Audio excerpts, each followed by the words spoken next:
I got a picture of Michael Jordan downstairs with Tiger Woods actually playing golf. Because your boss kicked it out of your office. Yeah, well, that's when I go there. But he was upset because Jordan gambles and smokes a cigar. And Tiger, had might have had one or two escapades outside of his marriage. I don't even remember what happened. As far as I'm concerned, I just want Tiger back on the golf course.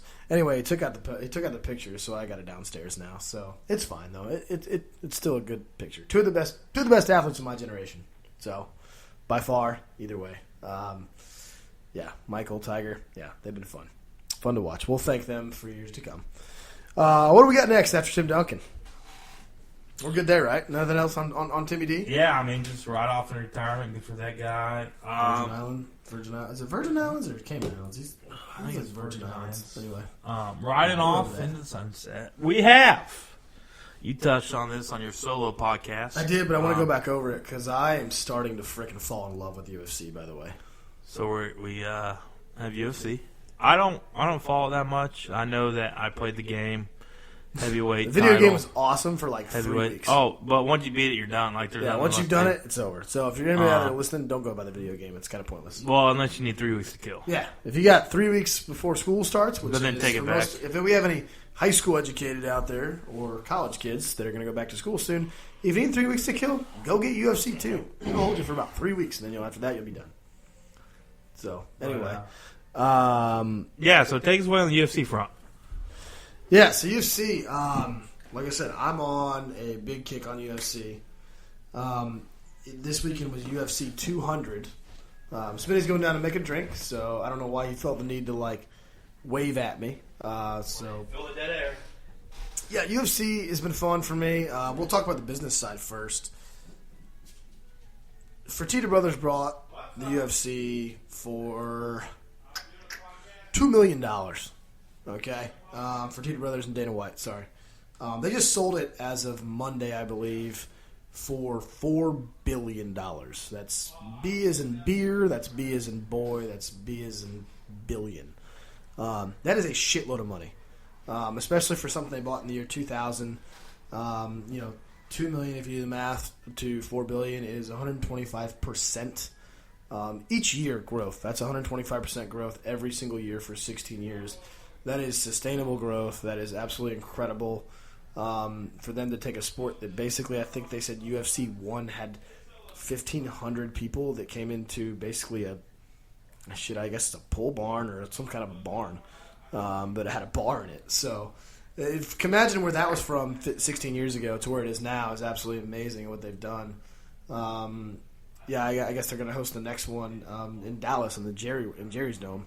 So that's going to be incredible. 1,500 people to watch an event 16 years ago to go to something that is now in one of the largest stadiums in the NFL in 16 years is unheard of. That's the best return on investment you can actually ever ask for. It's not possible to have anything else. A couple of points I have at the UFC. I was excited to watch Cormier fight just because I haven't watched him a ton. People boo him. I know they don't like him. And I'm not sure why they don't like him, but I figured out why. The way he fights is very laissez-faire. It's not exciting. He's not going to stand there and box you or give you big-ass roundhouse kicks. He's not going to do that. It's not his game. He wants to get down. He gets down on the ground and ground and pound you for 5 periods, or 3 periods if it's a title fight or non-title fight. In this instance, they only fight for 3. On Saturday night. So he just wants to take you down, and he's going to do it because he's a wrestling background. He's going to do it. He's going to take you down. He's going to lay on you. He is stout. He's very well balanced. He stays on top in full guard almost exclusively, and if he isn't in full guard to start, he'll get there. And then he'll just pretty much ground and pound the shit out of you. So it's impressive. It's fun to watch. Honestly, he was fighting Anderson Silva, who was a fill-in for John Jones after Jones was caught with performance-enhancing drugs, I believe on Thursday is when they came out with it. So Silva came in. He was out of shape. He hadn't trained. It is what it is. It was a fill-in fight. Anderson Silva probably leads the UFC in knockouts, probably all time. He's one of the best fighters ever in the UFC, but honestly he's getting old and he hadn't trained. So that was going to be, kind of a lackluster fight, if you will, and it kind of was. Cormier dominated the whole way, and people were pissed off about it, and I'm like, the guy still wins. I mean, just whatever he does, he wins.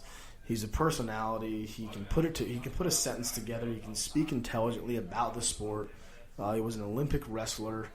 The guy's college educated. He's not Nate Diaz. Nate Diaz got interviewed by Joe Rogan on Saturday night, and he sounded like he didn't know. I don't think he even knew he was at a USC fight. I don't think he knew.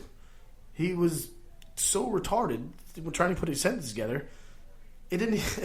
I just laughed. I was like, "What the hell did he just say?" He just said he asked him a question, and all he could respond with, "Ha man, yeah, ha," and that was it. That's all he got. And I'm like, there was no words spoken. So he's an idiot. I think if UFC's really going to take off, which obviously it already is, but if it's even going to hit the next plateau, they're going to need guys like Daniel Cormier. They're going to need guys like him. They're going to need guys even like Brock Lesnar. He's a great name. He wants to go back into fighting as opposed to WWE. He had a great fight against Mark Hunt. That was kind of the other the bigger fight of the night, minus Aldo and Edgar, which I won't really get to, but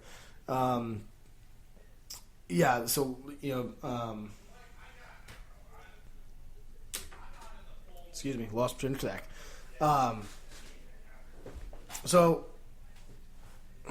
Shit. Smitty, where you at? I'm flying solo and you're fucking me. So, Smitty's back. Thank you. UFC wrap up next. No, I wasn't done. I just lost train of thought. So Brock Lesnar had the same fight. Again, wrestler took down Mark Hunt, who's just a big old boxer that just likes to freaking throw haymakers. And Lesnar said, "Hey, listen, I'm just going to take you down the whole time, lay on top of you, and beat the crap out of you while I'm doing it. And if you can't get up, then sorry, but I'll take a win." If you guys listen to the last one, you've heard my rant on that, but I'll take a win. I don't care what way you win. People don't like it. It may not be flashy. Conor McGregor, he's flashy. He's awesome. He's fun as hell to watch. But you have to really enjoy the guys, or even you don't have to enjoy them, but you have to understand the guys that win a lot of matches or fights, whatever it is, in any sport. It's the guys that win just doing the basic concepts. They just do it fundamentally. Just like Tim Duncan. Tim Duncan did everything right in his life. He wasn't a talker. He was an educated guy. He's just a good dude. And again, he did everything just by the book. That's what he did. The way it was taught was the way he did it. He didn't talk. He didn't taunt. He didn't do all that stuff. And that's the way Cormier is too. But people don't like him because he's not flashy and he's not Conor McGregor. I appreciate Conor McGregor for what he is too. However, I think Daniel Cormier are guys that you need in your sport at UFC that's going to prolong that entire league. So that's kind of my thing on UFC. My last thing on UFC is it's going to be interesting because the way that UFC is set up, it's set up in a way that you're not going to have long champs. And tell me if you agree with this, Smitty, but you're not going to have a champ that's going to be around for a long time. No, I think we saw that with Miss Rousey. Yeah. Rousey. You go from one of the most dominating McGregor. And McGregor lately. It's just so many styles of fighting that you can't master them all. And by the way, I don't want to admit this, but I did stay up for the title fight of the women for the Amanda Nunes and Tate. And Miesha Tate, which, by the way, I intended to stay up the whole time. I just said I stayed up. I lied. That was the only fight I didn't make it to. I paid the money for it. I didn't make it to the damn main event. I think that's the if thing. that main event would have been Daniel Cormier and John Jones, my ass would have been awake. Promise you that. Now tell me if you agree here. You're more of a fighting enthusiast, UFC. You had the wrestling background. You're a lot more into than I am. But there are just so many styles in UFC. It's hard to master everyone to be that great. Ronda Rousey gets knocked out with a fucking, roundhouse kick. Yeah, and the sudden change idea of the entire sport, even you can be whipping somebody's ass for 3 rounds, and all of a sudden they catch you right in the temple or the eyeball or anywhere. It doesn't matter anywhere. Anywhere can rock. Or they get you on the ground and you go to submission. I've seen fights happen where the guy trips and all of a sudden he catches him when he's going down. I mean, there's so many. It's like others like it's very similar to wrestling where even if you're losing in a match by 10 points, you turn around and you pin a kid, you're good. You can still win the match. So it's very similar to that. And kind of the one thing we were talking about the blood in UFC earlier. We were sitting down there and I said, they've changed. They've done a lot of things as far as, just the pure goriness of the sport has changed quite a bit to where now it's to the point where if anybody gets rocked, they pretty much stop the fight. So once that guy can't protect himself at all, or they even feel like he can't protect himself, they're calling it. In the old days of UFC, if you were on the main event, you were basically fighting on a pool of blood. That's how nasty it was. I mean, guys were breaking arms. There was broken noses, just gushing with blood. I mean, you're talking visible broken noses. There was arms broken and all sorts of shit happened. It was crazy. It was like the Wild Wild West. But yeah, it was nuts. So they've cleaned it up. They made it a really, really good product. And I think it's one of the faster ones coming back. To the United States, not coming back, I guess, but just coming. That's just a new sport. It's coming. Which brings me to my next point.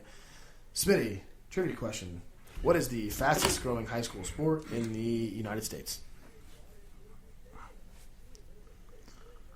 Water polo. False. Wrestling. False. Lacrosse. Correct. How the hell did you not say soccer out of all three of those? Because you knew it was a fucking trick question, didn't you? Because I refused to admit publicity to soccer. Fair. I got it. The only time I watch soccer. Literally, lacrosse has had a 41% in boys and 42% jump in the last 5 years in girls and boys sports. Now, I hear all this stuff about soccer, but I got to understand. Can I interject real quick? Yes, you can. Thank you for asking, by the way. That's the first. Congratulations for being a decent human being. The problem is, unlike soccer players, the problem is soccer is boring to watch. From a TV standpoint, I think it's boring as shit. Lacrosse, pardon my French, but those sons of bitches are flinging that thing 100 miles an hour. I don't know who that dude from Notre Dame was, but he was just a bad motherfucker. The kid from Detroit? He was a bad man. Motor City Hitman. Oh, he's bad. Like, you have like, it's great to watch. Like, they're throwing this. Dude's like 6'5", 220. I mean, like, I don't know. For you folks out there, if you ever come across a lacrosse ball, people use that to roll on their back and their legs to roll out knots. Like, it's a hard ball. Oh, yeah. It's like a baseball. And these dudes are flinging this thing 100 miles an hour. And I'm like, no, thank you. I honestly, if they would have had it when I was around, I would have played that. I would have played goalie just because I would have been able to sweat. I don't want to play goalie because you just, dude, they fire like 30 shots a game at you, and you're just sitting there with a freaking net, and I mean, you got shoulder pads on and some shin guards. How many goalies have you seen take one? They either catch that with their net, or it's a goal. Or it's a goal. That's true. Yeah, I hadn't thought about that. But, lacrosse. So that's your answer. It's not soccer. It's obviously not UFC. And UFC is never going to be the fastest growing sport at the high school level. Because you just can't do it at that level. Those are going to become, that sport's fueled by wrestlers. And to be fair, the wrestling's never going to be that popular. I mean, it's popular in Indiana, but it's still not popular. It's popular up north. It's still not a big three.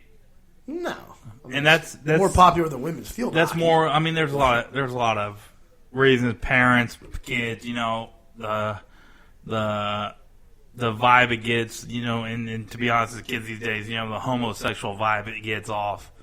Some of the kids, just because you're in a singlet, some of the kids have. That's true. But I've been at wrestling tournaments the last 3 years more than I've been my entire life, and I enjoy it. I think it's a great sport. I enjoy being there. Wrestlers are wrestlers. I would say this: most of the wrestlers, in order to do that sport, you have to be physically comfortable with who you are. As a kid, and that's hard to do for a lot of 16, 17-year-old kids. I can tell you, being in the weight room, I can tell who's a wrestler and who's not after being around 3 years. You can tell the wrestler, like when kids are struggling. Wrestlers just keep on pushing through. Oh yeah, they're tough kids. It's a tough thing. But anyway, on to next spot. We got Big Papi. Retirement at the end of the year. This is Sergeant Pro's favorite player. Do you know who Sergeant Pro is? No idea. I'm sure you're going to tell me. Well, I don't know if I want to say his name, but he used to have a golf bag up here. Oh, yeah. Sergeant Pro's a big I know who you're talking about. He's a big Poppy. Well, he still gets fucking mail. Poppy. Take care of that, by the way. Yeah, he loves Poppy. But anyway, what's the story on what were you showing me earlier about the home run derby thing? I'm not exactly the time frame. I know it was 96. I don't know what point in the year. The Mariners went on what they call